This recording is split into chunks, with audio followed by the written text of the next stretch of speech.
아멘. 오늘은 유일한 진리 두 번째 시간입니다. 창조와 타락이라고 하는 제목으로 함께 은혜를 나누겠습니다. 성경은 이 세상의 유일한 진리입니다. 그렇다면 세상에 대하여서도 이 세상에 바른 설명을 할 수 있는, 그러니까 이 세상에 대하여서도 올바른 설명을 할 수 있고 영원히 틀리지 아니하는 세상을 설명할 수 있는 진리는 오직 성경밖에 없는 것입니다. 그래서 성경은 사랑과 세상에 대해서 무엇이라고 말씀하고 있는지 우리가 귀를 기울여야 되는 것입니다. 자, 오늘 본문을 다시 한번 보면 다시 한번 읽어봅시다. 우리 합독해서 한번 읽어봅시다. 자, 본문의 내용입니다. 그러면 어떠하냐? 우리는 나으냐? 결코 아니라 유대인이나 헬라인이나 다 죄 아래에 있다고 우리가 이미 선언하였느니라. 기록된 바 의인은 없나니 하나도 없으며 깨닫는 자도 없고 하나님을 찾는 자도 없고 다 치우쳐 함께 무익하게 되고 선을 행하는 자 없나니 하나도 없도다. 그들의 목구멍은 열린 무덤이요 그 혀로는 속임을 일삼으며 그 입술에는 독사의 독이 있고 그 입에는 저주와 악독이 가득하고 그 발은 피 흘리는 데 빠른지라. 파멸과 고생이 그 길에 있어 평강의 길을 알지 못하였고 그들의 눈앞에 하나님을 두려움이 없느니라 함과 같으니라. 자, 보십시오. 이 세상에 현재 사람과 세상의 모습이 아주 심각한 상태에 있습니다. 이 성경이 말씀하고 있는 현재의 세상과 사람의 모습입니다. 얼마나 심각합니까? 그럼 처음부터 이렇게 사람과 세상이 심각했을까요? 하나님은 이렇게 세상과 사람에게 버림받은 그런 존재일까요? 그렇지 않습니다. 오늘 첫 번째 성경이 말씀하는 진리는 뭐냐? 하나님께서 세상을 창조하셨다는 것입니다. 창세기 1장 1절 말씀도 우리 합독해서 한번 읽어보겠습니다. 태초에 하나님이 천지를 창조하시니라. 성경의 스토리는 창조로부터 시작을 합니다. 세상과 사람의 그 기원을 분명하게 말씀을 하고 있습니다. 이 말씀, 성경이 진리라고 한다면 그러면 이 말씀을 믿는 데서 우리 신앙이 출발합니다. 세상과 사람을 하나님이 창조하셨다는 이 사실을 우리가 믿는 데서 우리 신앙이 출발하는 것입니다. 창조는 과학적으로 입증할 수 있는 것이 아닙니다. 그렇다고 해서 또 창조되지 않았다는 것을 과학적으로 입증할 수도 없습니다. 그러나 논리적으로는 이 창조의 말씀을, 이 세상이 창조되었다는 것을 논리적으로는 입증을 하려고 하면 그런 이 입증은 논리적으로는 할 수 있습니다. 우리가 대충 아는 지적 설계론 이런 것만 봐도 예를 들어서 이런 시계가 있는데 이런 정교한 시계가 그냥 우연히 생겨졌겠냐? 이 시계를 만든 것은, 이 시계가 있는 것은 이 시계의 정교한 시계보다도 더 정교한 지능을 가진 어떤 존재가 이 시계를 있게 한 것이다. 이게 논리적이잖아요. 이런 논리적인 설명으로 세상에 예를 들어서 목적론적 유신론적, 윤리론적 유신론적 여러 가지 신을 하나님이 존재하신다는 것을 논증할 수 있는 그런 논증들은 논리적인 논증은 있지만 과학적인 논증은 과학으로 설명되어서 우리가 하나님의 창조를 믿는 것은 아닌 것입니다. 처음부터 성경은 우리에게 뭘 요구하느냐? 성경 이 진리의 말씀을 딱 펼치는 첫 번째 그 구절부터 태초에 하나님이 천지를 창조하셨느니라 우리에게 뭘 요구하고 있죠? 그렇습니다. 뭘 요구한다고요? 믿음을 요구하고 있습니다. 하나님의 이 진리이신 성경 말씀은 첫 장부터 우리에게 요구하는 것은 믿음이에요. 성경은 우리에게 믿음을 요구하고 있습니다. 믿음으로 우리는 세상이 하나님이 창조하셨다는 것을 수납하고 믿음으로 하나님이 오늘도 그 창조 세계를 움직이고 있다는 것을 수납하고 믿음으로 오늘 이 세상 속에서 하나님이 우리를 붙들고 계신다는 것도 우리는 수납하는 것입니다. 창조하신 하나님은 창조의 그 모든 사건, 이 세상의 기원과 사람의 기원을 창조다, 하나님이 만드셨다, 그것을 선포하시면서 우리에게 믿음을 가지고 이 말씀을 수납하라는 거예요. 이게 진리다, 변함이 없는 진리다 하는 것입니다. 그래서 하나님이 창조하신 세상은요, 하나님의 영원하신 능력과 신성이 그 창조하신 모든 만물에 그 속에 담겨져 있는데, 그 하나님이 처음 창조하신 세상은 하나님이 보시기에 좋았더라 했습니다. 좋았더라는 것은 그냥 아름답다, 참 보기 좋네, 그런 정도의 의미를 넘어서는 것입니다. 하나님 보시기에 하나님 만드신 것이 좋았더라 하는 것은, 만드신 처음 세상이, 사람을 포함하여서 처음 만드신 세상이 아름답다는 것을 뛰어넘어서 선하다, 하나님이 선한 창조를 하셨다는 것입니다. 거기서 조금 더 나아가서 하나님 보시기에 좋았다 할 때에, 이 좋았다는 것은 뭐냐면 하나님의 목적에 적합하다는 것입니다. 하나님의 목적에 적합할 때 이게 좋았다는 거예요. 무슨 뜻이냐면, 여러분 쉽게 제가 예를 들면 자동차가 있어요. 이 자동차가 겉으로 볼 때는 아주 미끈하게 잘생겼어요. 보기에 이 차가 참 미끈하게 잘생겼는데, 근데 안에 들어가 보니까 차가 안 굴러가는 거예요. 차가 굴러가지 않아. 그러면 그 차를 좋았다고 합니까? 아무리 겉으로 보기에 미끈해도 이 차가 좋으려고 하면 어떻게 돼야 돼요? 자동차는 사람이 타고 잘 굴러가야 되는 것 아닙니까? 이게 잘 굴러갈 때에 그 자동차의 목적, 차가 잘 굴러갈 때 이거 차가 참 좋다, 이렇게 하지 않습니까?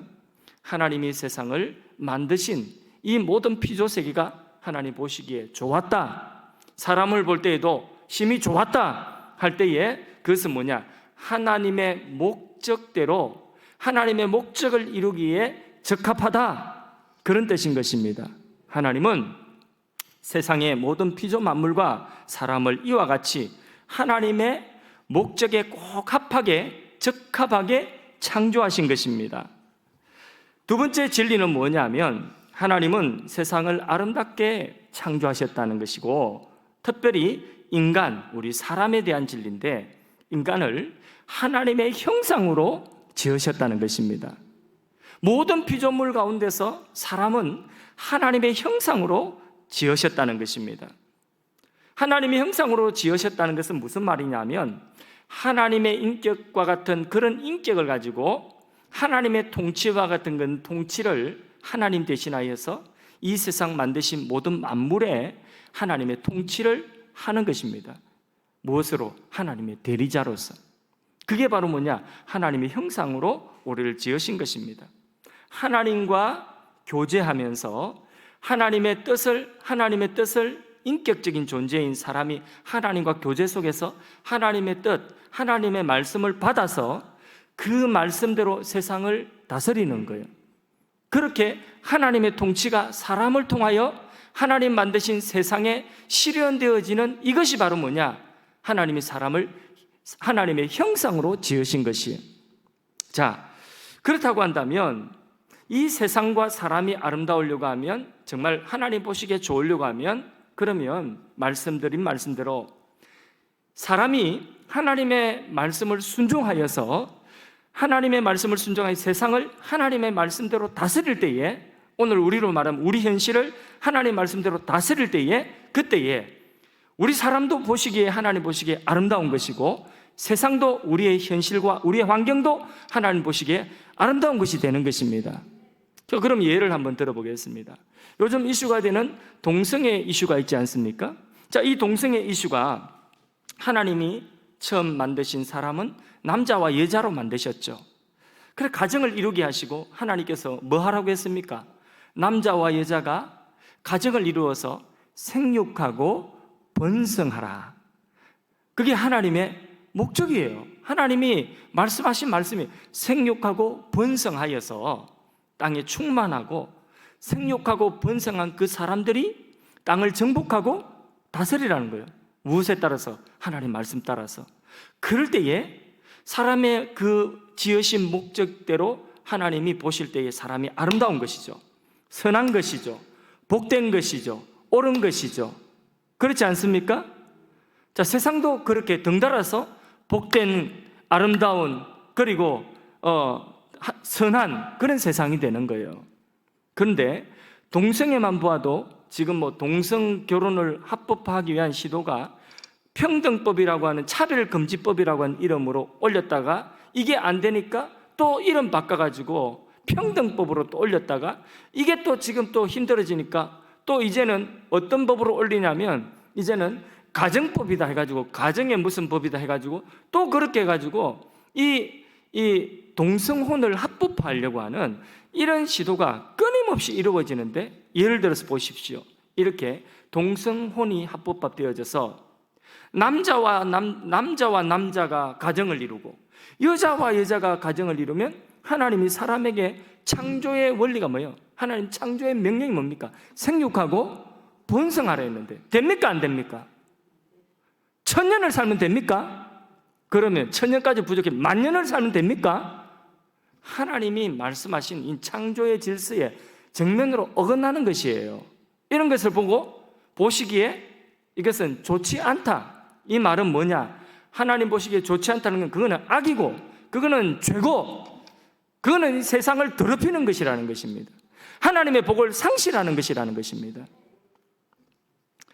그래서 인간의 목적은 뭐냐? 하나님의 통치에 순종하여서 아름다운 창조 세계를 유지하는 것이, 이게 하나님이 사람을 지으신 목적인 것입니다.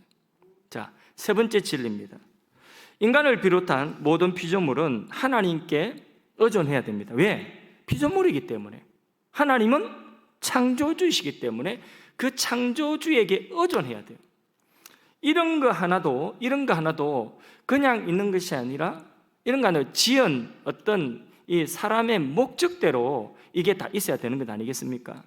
그러니까 하나님이 지으신 이 피조세계와 우리 모든 사람은 하나님께 의존할 때에 하나님과의 관계 속에서 복되어지고 아름다워지고 풍성해지고 그리고 선하게 그렇게 살아갈 수가 있는 것입니다. 인간의 가치와 세상의 가치가 아름답기 위해서는 하나님과의 관계 속에 있어야 되는 거예요. 어떤 관계? 하나님은 창조주고 인간은 피조물인 이 관계 속에 있어야지, 그래야 세상이 아름다워질 수가 있는 것입니다. 사람에게는 복이 필요합니다. 이 세상도 복이 필요합니다. 하나님이 주시는 복이 없으면 못 살아요. 비가 이 세상에 있는 것도 하나님의 복으로 내리는 것입니다. 햇빛이 이 세상에 있는 것도 하나님의 복으로 내려주시는 것입니다. 하나님이 이 세상에 복을 내려주지 않는 것이 저주예요. 하나님이 이 세상에 복을 내려주지 아니하면 인간은 설 수가 없어요. 오직 하나님만이 피조물에게 복을 주실 수 있는 복의 근원인 것입니다. 찬송가 28장에 복의 근원 강림하사, 그렇죠, 찬송하게 하소서. 하나님은 복의 근원이 되십니다. 피조물은 그 복의 근원 되신 하나님 안에서 하나님과의 관계를 맺고 살아가는 동안에 가치가 있고 복을 받게 되는 것입니다. 무엇보다도 하나님의 형상으로서의 이 인간은, 사람은 하나님과의 인격적인 교제를 할 수 있어요. 그래서 이 인격적인 교제 가운데 선택을 할 수 있는 의지를 가진 사람, 그게 하나님의 형상이에요. 이런 피조물들은, 이런 것들은 의지가 없어요. 무의지죠. 그러나 사람에게는 의지가 있어요. 인격을 가지고 있단 말이에요. 그러니까 우리가 선택을 할 수가 있는 거예요. 순종의 길을 선택할 수 있고 불순종의 길을 선택할 수 있는데, 하나님께서는 사람을 하나님의 형상으로 만드실 때에 이런 이 선택할 수 없는 로봇으로 만들고 이런 물건으로 만든 것이 아니라 하나님의 형상, 인격으로 만드셨기 때문에 네가 가진 그 인격으로 나를 선택하고 내 안에 있으라는 것입니다. 내 명령을 받아서 세상에 나를 대신하여서 세상을 통치하라는 것입니다. 다스리라는 것입니다. 그럴 때에 너와 이 세상이 복을 받을 것이라는 것입니다. 이게 하나님께서 창조의 그런 질서로 우리에게 주신 것입니다. 그래서 창세기 1장 28절 말씀 한번 읽어보겠습니다. 창세기 1장 28절, 창조의 질서가 여기 기록되어 있습니다. 함께 읽습니다. 하나님이 그들에게 복을 주시며 하나님이 그들에게 이르시되 생육하고 번성하여 땅에 충만하라. 땅을 정복하라. 바다의 물고기와 하늘의 새와 땅에 움직이는 모든 생물을 다스리라 하시니라. 아멘. 이게 뭐냐? 하나님의 창조의 질서예요. 하나님 안에서 생육 번성하면서 하나님 말씀대로 땅을 정복하고 다스리고 이 세상의 피조 세계를 다스리라는 것입니다. 자, 네 번째 진리는 뭐냐? 인간이 사탄의 유혹을 받아서 하나님께 반역하였다는 것입니다. 그는 돌이킬 수 없는 역사였어요. 인간이, 하나님이 창조하신 인간이 하나님을 반역했다는 것입니다. 이것을 타락이라고 하는 것입니다. 그래서 성경은 인간의 타락을 말씀해 주고 있는 거예요. 세상이 어떻게 생겼는가 기원과 사람이 어떻게 생겼는가 기원을 말씀할 뿐만 아니라 이 세상이 왜 이렇게 오염되었는가, 사람들이 왜 이렇게 타락하게 되었는가, 그 기원을 말씀해 주고 있는 거예요. 그래서 타락의 본질은 뭐냐? 하나님의 통치에 대한 반역이 바로 타락의 본질인 것입니다. 선악과 금지 명령, 자, 이 말씀에 순종하여 선악과 따먹지 않고 그런 욕심이 뿔쭉뿔쭉 생기도, 그 탐이 나고 그래도, 한번 호기심이 생기도 그래도 하나님 하지 말라고 했으니까, 이 언약이 있는 것이니까 하나님과 언약 깨뜨리면 안 돼. 그렇게 하나님을 의존하면서 하나님의 말씀의 통치에 따라 살겠다는 의지가 뭐냐? 나는 하나님의 통치 따라 살겠습니다. 하나님 말씀 안에 살겠습니다. 하나님과 관계 아래서, 하나님은 창조주고 나는 피조물로 살겠습니다. 이 의지가, 이러한 선택이 뭐냐? 선악과 금지 명령에 순종하는 거예요. 그러면 인간이 선악과를 먹은 건 뭡니까? 아담과 하와가 선악과를 따먹은 것은 무엇입니까? 그걸 깨뜨린 거예요. 이제는 내가 하나님이 되겠다. 이제는 내가 주인이 되겠다. 스스로 한번 잘 살아보겠다. 하나님 없이 독립적인 인간이 한번 되어보겠다. 하나님에 의존하는 거 거추장스러워? 뭐 내게 그런 능력이 없어? 하나님 뭐 이런 신의 존재에 내가 종속될 필요가 뭐 있어? 그거는 의지가 약한 사람들이 하는 짓이야. 나는 그렇게 약한 자가 아니야. 그게 바로 뭐냐 하면 선악과 금지 명령을 어긴 것입니다. 그래서 그 선악과 금지 명령을 어기서 이 피조물이 하나님, 창조주 하나님을 잊어버리고 그 자리에 자기가 주인 되려고 올라서는 그것 자체가 뭐냐? 하나님께 대한 반역이고, 이것이 타락이라고 하는 것입니다. 이런 타락한 본성이 사람들 안에 있습니까? 없습니까? 우리 안에는 있습니까? 없습니까? 이런 본성이 우리 안에 꿈틀꿈틀 아직까지 남아있는 것입니다. 그래서 인간이 독립된 존재로 하나님 없이 살아가려고 하는 그것이 타락인데, 이것이야말로 정말 죄 중에서는 가장 큰 죄요, 모든 악의 근원이 되는 것입니다. 우리 시편 14편 2절에서 4절 사이에 말씀을 합독합니다. 여호와께서 하늘에서 인생을 굽어 살피사 지각이 있어 하나님을 찾는 자가 있는가 보려 하신즉 다 치우쳐 함께 들어온 자가 되고 선을 행하는 자가 없으니 하나도 없도다. 죄악을 행하는 자는 다 무지하니 그들이 떡 먹듯이 내 백성을 먹으면서 여호와를 부르지 아니하는도다. 이게 뭐라고요? 타락이라는 거예요. 하나님 없이 자기가 스스로 하나님 위치에 올라가려고 하고 인생에 하나님을 배제하며 살아가는, 이게 바로 타락이라는 거예요. 하나님 배제하고 내가 도덕적으로 이 나쁜 일 하는 요것만 타락이 아니라요, 하나님 배제하고 내가 나의 행복을 알뜰살뜰 잘 챙겨서 내가 정직하게, 내가 이 세상에서 정말 성실하게 내 집 마련하고 내 자식 잘 되게 하고 내가 이런 아름다운 집을 꾸미고 가정을 꾸미겠다 하는 그것조차도 뭐냐? 타락이라는 거예요. 뭐 없이? 하나님 없이. 그게 타락이에요. 그게 반역이라는 것입니다. 성경은 이 세상에 타락의 기원이 어디서 시작됐는가 그걸 보여주고 있는 거예요. 자, 다섯 번째 진리는 뭐냐면 타락의 결과 하나님의 복이 사라지고 복 대신 저주가 이 땅에 가득하게 되었다는 것입니다. 하나님과 인간과의 관계가, 인간이 이 언약을 깨뜨리고 반역함으로 깨어져 버린 거예요. 하나님과의 관계가. 그러니까 복의 근원이 되신 하나님에게서 분리되니까 복이 안 오는 것입니다. 복 대신 찾아오는 것이 뭐냐? 저주와 고통이 이 세상 가운데 가득하게 찾아오게 된 것입니다. 창세기 3장 17절 말씀을 합독해서 또 읽어봅니다. 아담에게 이르시되 내가 내 아내의 말을 듣고 내가 내게 먹지 말라 한 나무의 열매를 먹었은즉 땅은 너로 말미암아 저주를 받고 너는 내 평생에 수고하여야 그 소산을 먹으리라. 자, 고통이 찾아와서 이제는 임의로 그 에덴 동산 안에 풍성한 하나님이 주신 것들을 마음껏 누릴 수 있고 마음껏 즐길 수 있는 것들을 다 잃어버렸어요. 그리고 하나님이 금하신 거 유독 그거 하나 금하셨는데 그거까지 내 거야 하고 그렇게 홀딱 먹어버리니까 찾아온 것은 뭐냐? 만족과 기쁨과 그리고 정말 뭐 내가 어떤 위대한 그런 사람이 된 것이 아니라 찾아온 것은 고통이라는 거예요. 찾아온 것은 고통만이 남게 된 것입니다. 자기만 고통받는 것이 아니라 땅도 함께 고통을 받게 됐다고 말씀하고 있죠. 창세기 3장 17절에 땅은 너로 말미암아 뭘 받았다고요? 저주를 받았다. 그래서요, 땅이 아마 말을 할 수 있다면, 우리 사람처럼 이 언어가 있고 말을 할 수 있다면 땅이 아마 이렇게 말할 거예요. 아, 힘들다. 야, 저 인간들 때문에 너무 힘들다, 힘들어. 너무 고통이야. 이렇게 말할 거예요. 정말이에요. 로마서 8장 22절에 이 땅이, 이 세상이, 피조된 세상이 얼마나 고통스러워하는가 그걸 표현하고 있어요. 읽어봅니다. 피조물이 다 이제까지 함께 탄식하며 함께 고통을 겪고 있는 것을 우리가 아느니라. 이 피조물, 이 피조된 세상, 사람뿐만 아니라 선악과 묵은 타락한 사람뿐만 아니라 그 사람 때문에 세상이 같이 오염됐다는 거예요. 같이 병들었다는 것입니다.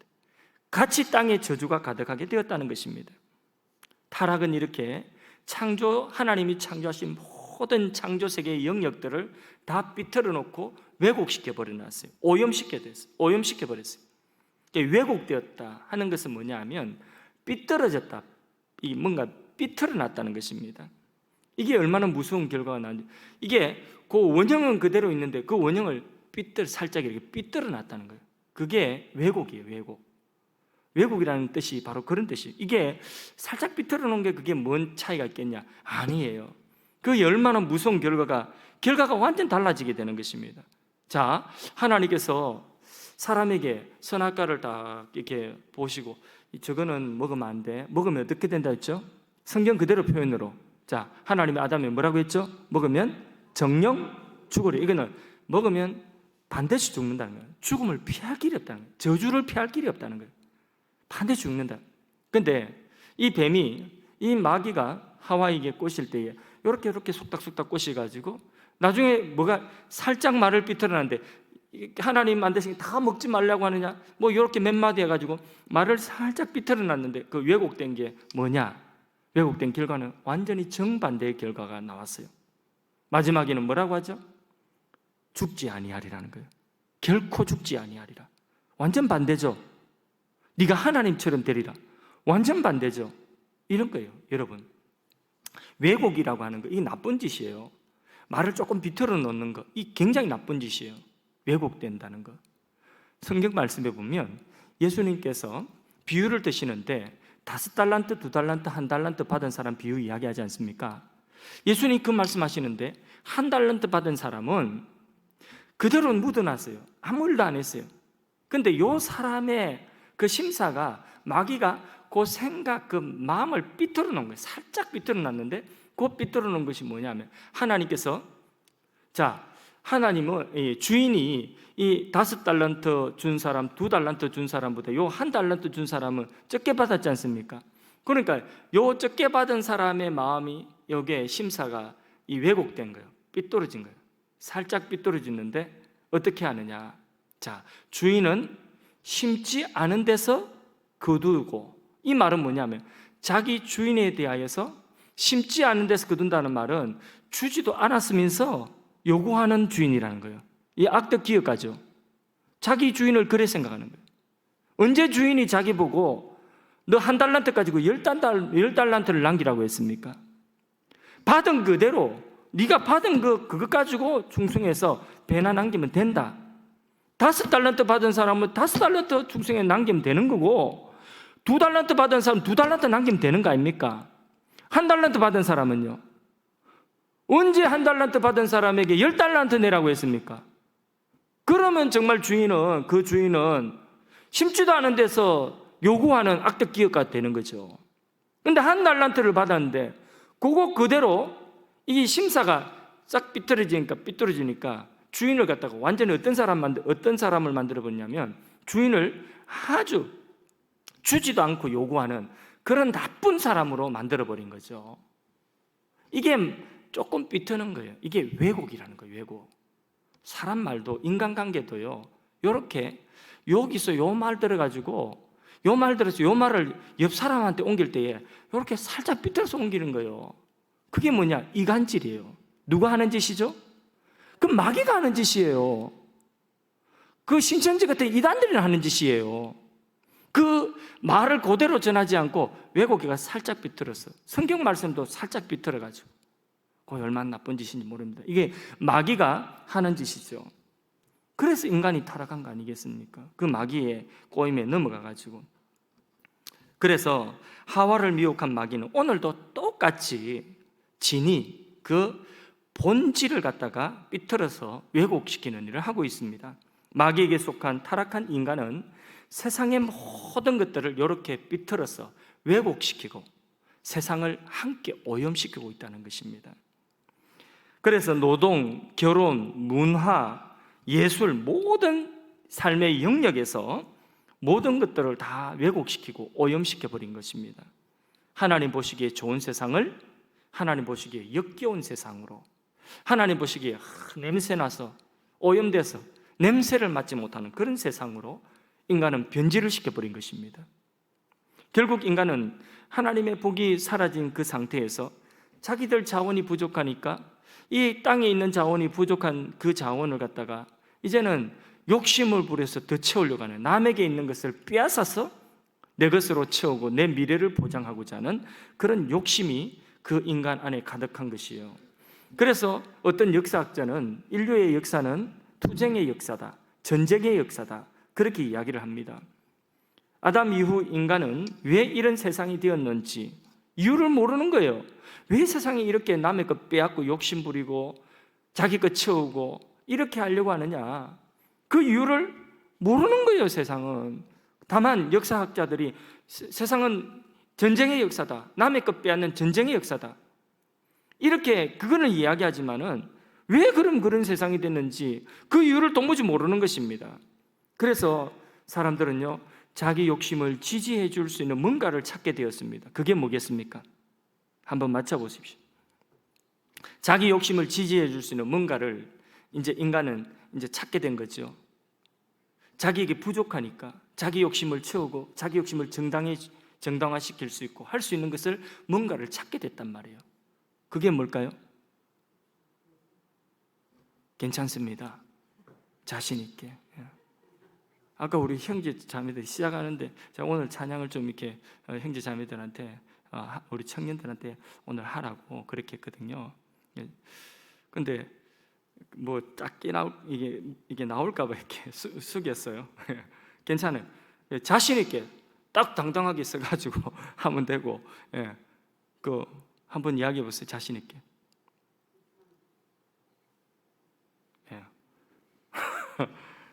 제가 묻고 또 대답을 또 하겠습니다. 자, 자기 욕심을 정당화시켜 줄 수 있는 뭔가를 만드는데 그게 바로 뭐냐? 우상이라는 거예요.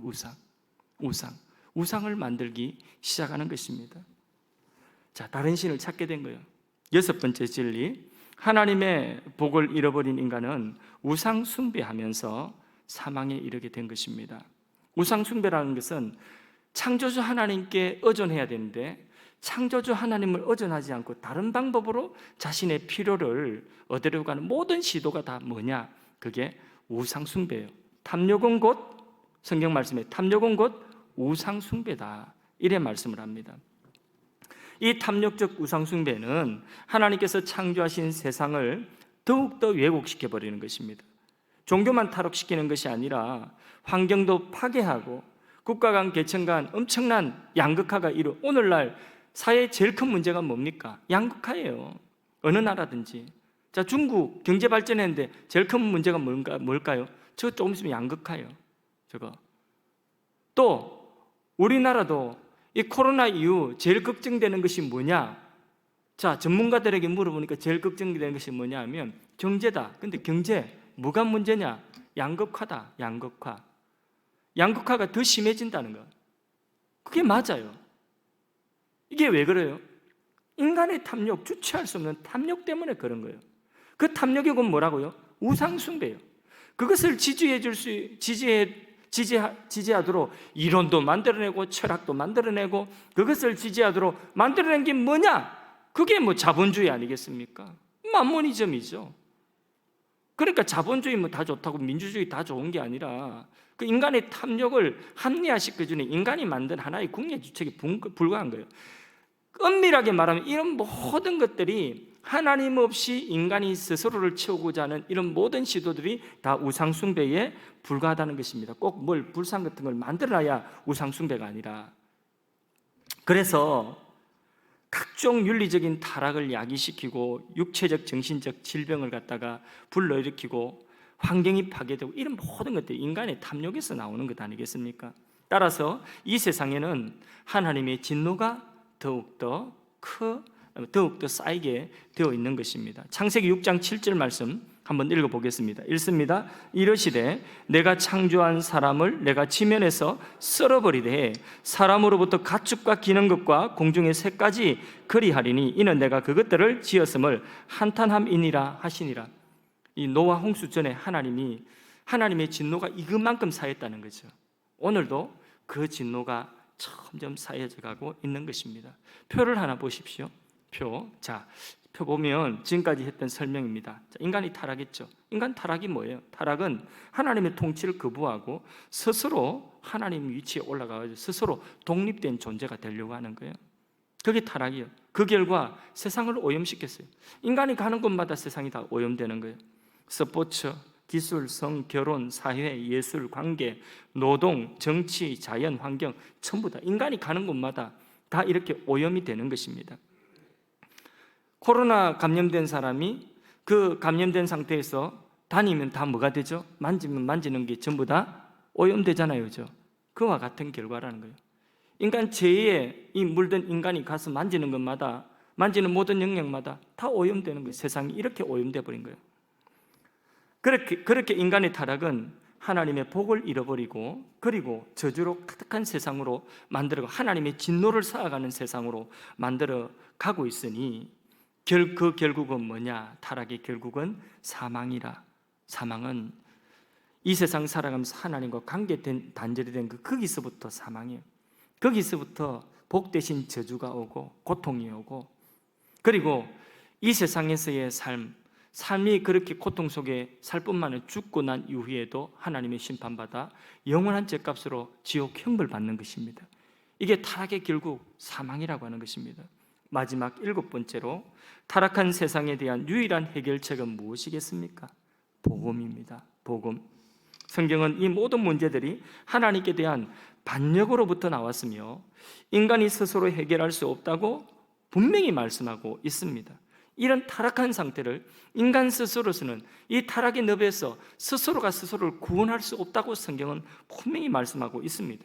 그래서 구약 성경은 창조와 타락으로 이야기가 끝나는 것이 아니라 이 성경이 세상에 대해서 말하고 성경이 인간에 대해서 말하는 그 스토리는 그 진리는 창조와 타락에서 끝나는 것이 아니라 하나님의 구원으로 이어지게 되는 것입니다. 그래서 구약 성경에 하나님께서는 아브라함이라고 하는 한 사람을 택하셔서 이스라엘 민족을 이루시고 그 아브라함에게 하나님이 뭘 주시느냐? 세상을 구원하시겠다는, 이 타락한 세상을 구원하시겠다는 약속을 주시는 거예요. 그게 바로 뭐냐?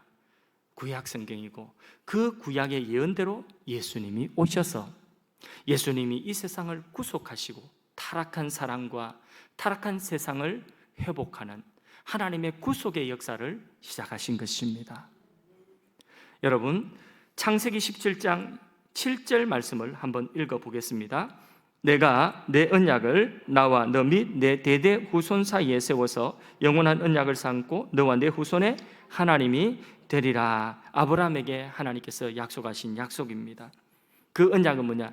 너와 너의 후손 사이에 언약을 맺는다. 이 너의 후손 속에 누가 있느냐? 이스라엘 민족이 있고 이스라엘 민족 안에 또 누가 있느냐? 예수 그리스도가 있는 것입니다. 그래서 하나님께서 이 세상을 다시 하나님의 그 나라로 회복시켜 주시는 하나님의 구속의 역사가 이루어지는, 그것이 바로 성경이 말씀하고 있는 이 세상에 대한 분명한 진리고 이 세상의 분명한 계획인 것입니다. 자, 예수님이 구약에 약속하신 대로 이 세상에 오셔서 우리는 구속함을 입었습니다. 자, 오늘 말씀 창조와 타락입니다.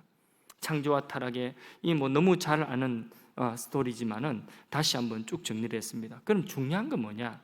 오늘 말씀을 맺으면서 중요한 것은 하나님의 이 창조 사역이, 하나님의 이 창조 역사가 오늘 나에게는 어떤 의미가 있는가? 이 창조와 타락이라고 하는 이 역사에 있었던 이 성경의 진리가 여러분 믿으시죠? 창조도 믿고 타락이 있다는 것도 아시죠? 그죠?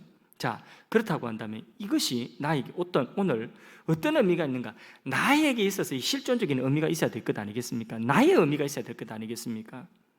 그것은 지금 내가 살고 있는 이 세상이 어떻게 시작되었으며 또 이 세상이 무엇을 위하여 존재하는가? 내가 이 세상 밖에 사는 게 이 세상 속에 살고 있잖아요. 그러지 않습니까? 또 인간이 어떻게 시작되었으며 또 무엇을 위하여서 살아야 하는지 그것을 우리에게 분명하게 알려준다는, 이건 너무나 소중한 이야기입니다. 이건 시시하게 여길 이야기가 아니라 내가 누구이며 내가 살고 있는 이 세상이 어떤 목적을 위하여 존재하고 또 내가 무엇을 위하여 존재하는, 이것을 우리가 알지 못한다고 한다면 아무리 열심히 일하고 아무리 성실하게 일을 한들 삶의 의미를 도무지 발견할 수가 없는 것입니다. 예를 들면 이런 거예요. 서울 시내에 그 강남에 사람들 많은 그 서울 수많은 사람들 한복판에 아무 목적 없이 내가 던져진 거예요. 그 서울에 사람 많은 사람 전철 다니고 그 속에 내가 던져진데 아무 목적 없이 던져요. 갈 데도 없어. 어디를 가야 되는지 몰라. 무슨 일을 하며 살아야 되는지 몰라요. 그런 가운데 세상 속에 그 강남 한복판에 사람들 한복판에 내가 던져졌다. 목적 없이 던져져 있다. 그러면 내가 그 사람들 속에 비집고 다니면서 막 땀 삐질삐질 흘리고 다리 아프고 이래도 나의 삶에 내가 지금 왜 그 자리에 서 있는지 그걸 모른다고 한다면 아무리 내가 오늘 수고하고 아무리 오늘 다리 아프게 써 있었다 할지라도 아무리 걸어 다녔다 할지라도 그 삶에 오늘 하루의 내 삶에 의미가 없는 거예요. 큰 틀로 말하면 그거죠.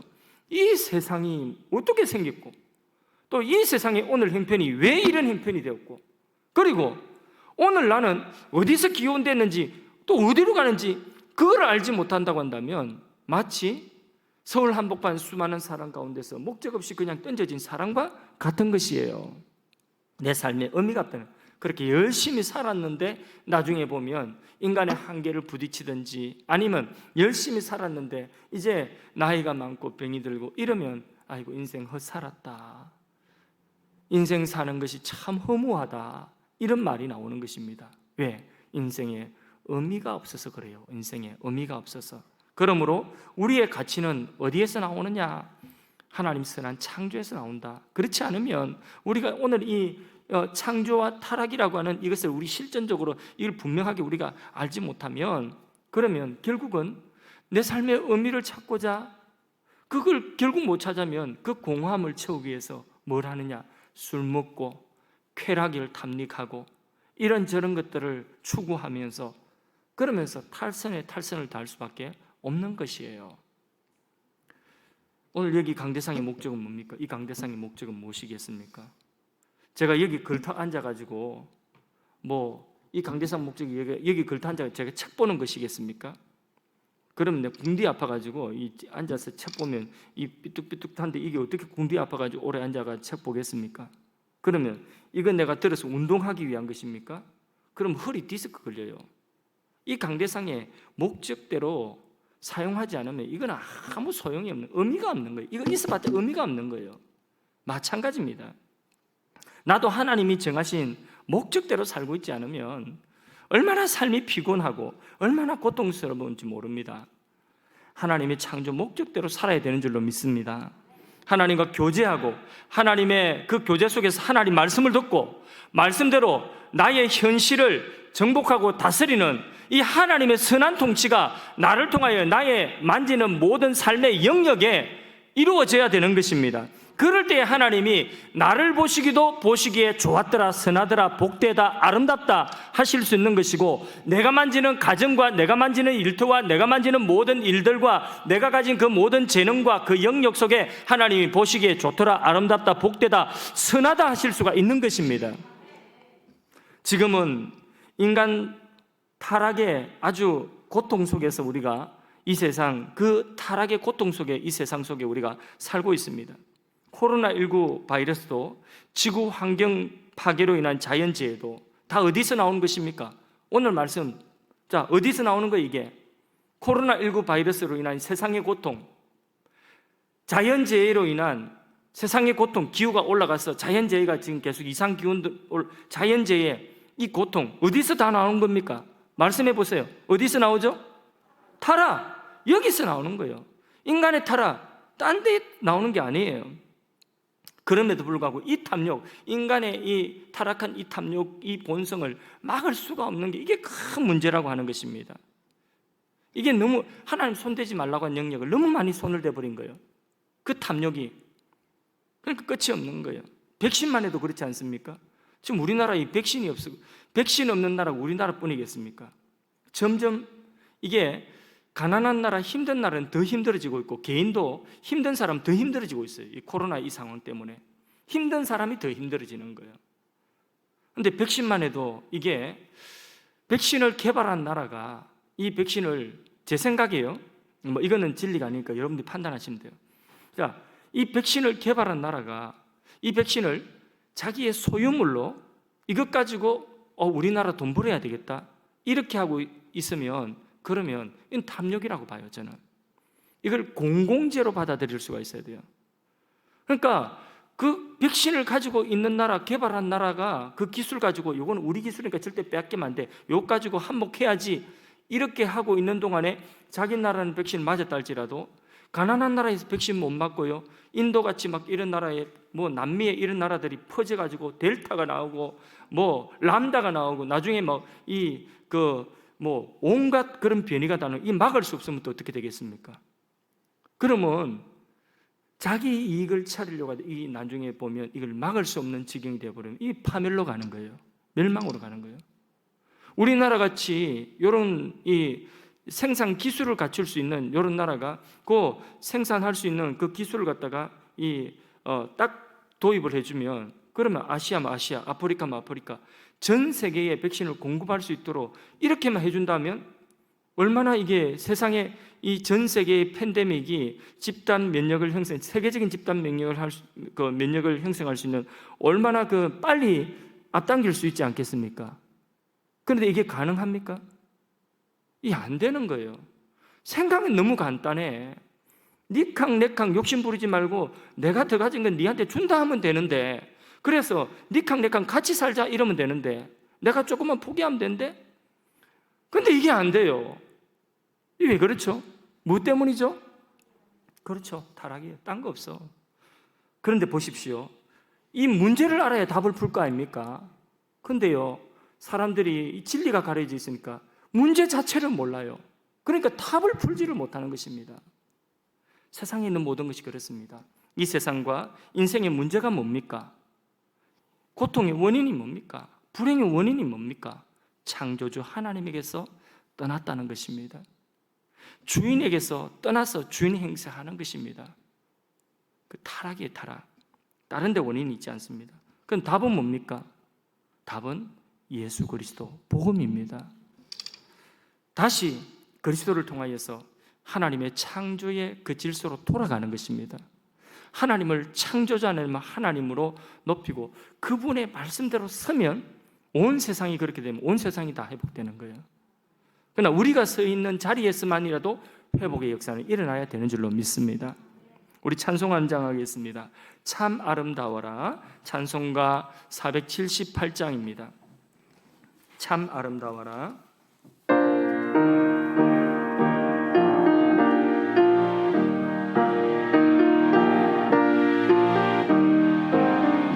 참 아름다워라. 주님의 세계는 저 솔로몬의 옷보다 더 고운 백합화. 주 찬송하는 듯 저 맑은 새소리 내 아버지의 지으신 그 솜씨 기쁘다. 참 아름다워라. 주님의 세계는 저 아침해와 저녁놀 밤하늘 빛난 별 망망한 바다와 늘 푸른 봉우리 다 주 하나님 영광을 잘 드러내도다. 참 아름다워라. 주님의 세계는 저 산에 부는 바람과 잔잔한 시냇물 그 소리 가운데 춤성 들리니 주 하나님의 큰 뜻을 말 듯 하도다.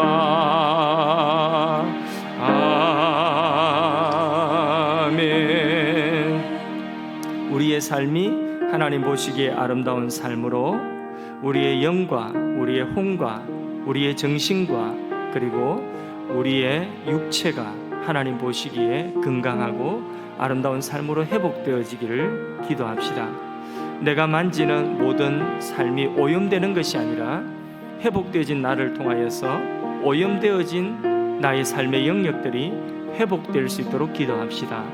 하나님께 받은 재능과 하나님께 받은 모든 인생의 아름다운 것들을 가지고 하나님 창조하신 그 목적대로 하나님을 찬양하고 하나님이 기뻐하시는 뜻대로 사용되어질 수 있도록 하나님 앞에 오늘 말씀을 자신의 삶에 적용하면서 한번 기도하도록 하겠습니다. 다 같이 기도합니다. 하나님 우리 아버지, 우리의 삶에 하나님 보실 때에 아름다운 삶으로 회복되기를 원합니다. 우리의 영과 우리의 혼과 우리의 모든 생각과 정신과 우리의 모든 삶과 우리의 모든 육체가 아름답게 하나님 보시기에 선하고 복되게 풍성하게 회복되게 하여 주시고 건강하게 회복되게 하여 주시옵소서. 하나님 우리 아버지 간구합니다. 우리를 통하여서 오염되어진 우리의 삶의 환경과 이 세상이 아름답게 회복되어지게 하시고 우리의 눈이 하나님의 구속의 은혜를 입어서 바라보는 것들이 아름다워지게 하시고 바라보는 사람이 아름다워지게 하시고 바라보는 세상이 아름다워질 수 있도록, 그래서 오늘 부른 찬송처럼 참 아름다워라 하나님이 만드신 세상 참 아름다워라 하나님이 만드신 사람 참 아름다워라 하나님, 그런 찬송을 진정으로 고백할 수 있게 하시고 우리의 재능과 우리에게 주신 모든 복되고 아름다운 것들을 하나님의 창조하신 그 목적대로 하나님을 영화롭게 하고 하나님을 기쁘시게 하고 하나님의 선한 통치를 이루는 그 일에 쓰임받을 수 있도록 주님 은혜를 다하여 주시옵소서. 하나님께서 만드신 사람이 하나님께 순종하며 하나님이 만드신 세상을 다스릴 때에 복이 임한다는 것을 깨닫습니다. 우리의 타락으로 왜곡되고 망가진 세상에 하나님의 구원이 필요합니다. 우리가 다시 예수 그리스도 복음으로 돌아가서 우리의 삶이 회복될 수 있게 하시고 우리의 삶이 하나님 보시기에 아름다운 삶으로 영과 육이 회복되게 하여 주시고 우리의 삶의 환경이 회복되게 하여 주시옵소서. 우리가 서 있는 모든 세상이 아름다운 세상이 되게 하여 주시옵소서. 하나님, 우리의 눈이 먼저 아름다운 것을 볼 수 있는 눈이 열려지게 하셔서 참 아름다운 세상이라고 그렇게 고백하고 또 참 아름다운 사람이라고 고백하고 그렇게 아름다운 것들을 볼 수 있는 눈으로 우리의 눈을 바꾸어 주시고 우리의 눈을 더욱더 회복시켜 주시옵소서. 우리의 마음과 생각과 우리의 모든 말과 우리의 은행을 회복시켜 주시옵소서. 오늘도 하나님 앞에 예배하는 복된 심령마다 회복되어져야 되는 영역을 주님이 하십니다. 하나님께 구합니다. 아름답게 회복시켜 주시옵소서. 예수님의 이름으로 기도드리옵나이다. 아멘. 하늘에 계신 우리 아버지여, 이름이 거룩히 여김을 받으시오며 나라가 임하시오며 뜻이 하늘에서 이루어진 것 같이 땅에서도 이루어지니이다. 오늘 우리에게 일용할 양식을 주시옵고 우리가 우리에게 죄 지은 자를 사하여 준 것 같이 우리 죄를 사하여 주시옵고 우리를 시험에 들게 하지 마시옵고 다만 악에서 구하시옵소서. 나라와 근세와 영광이 아버지께 영원히 있사옵나이다. 아멘.